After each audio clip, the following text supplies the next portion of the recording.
আসসালামু আলাইকুম।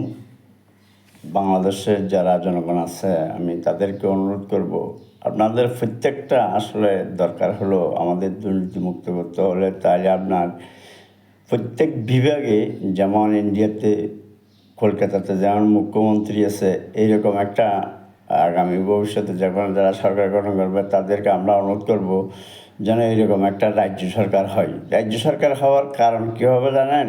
মানুষ ইনকাম ট্যাক্স দিতে সুবিধা হবে এবং সরকারেরও বেনিফিট হবে এবং রাস্তাঘাটও উন্নয়ন হবে।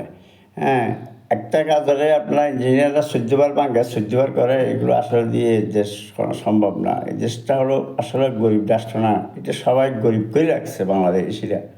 বাংলাদেশের কিছু লোক আছে, শিল্পপতির আছে, ব্যাংকের টাকা এই ব্যাংক খাইয়ে ওই ব্যাংক খাইয়ে ওই ব্যাংক খাইয়ে ওই ব্যাংক খাইয়ে মনে করেন সব টাকাটা বিদেশে পাচার করে।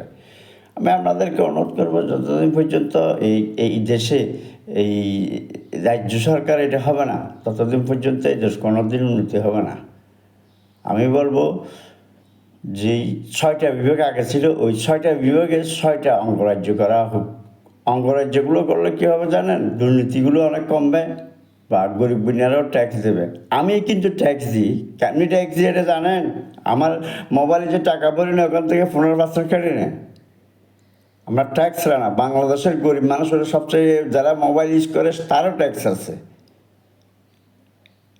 উনিও ট্যাক্স দেয় বাংলাদেশের মধ্যে।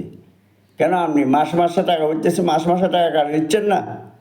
একটা নাগরিকত্বা ওই দেশে, এই জন্য ফ্যামিলি কার্ড বলছেন না, ফ্যামিলি কার্ড আসলে ফ্যামিলি কার্ড আছে, কিন্তু এই দেশের নাগরিকদের অধিকার হলো আগে। আমরা ট্যাক্স দিয়ে চলি দেশে।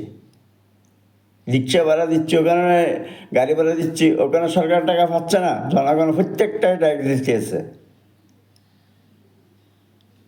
যারা মোবাইল ইউজ করে সবার টাকা যদি হিসেব করে রাখেন, আপনার বাংলাদেশের এগুলো চেহারা তো শেষ হয়ে যাবে যদি দুর্নীতিমুক্ত করতে চান।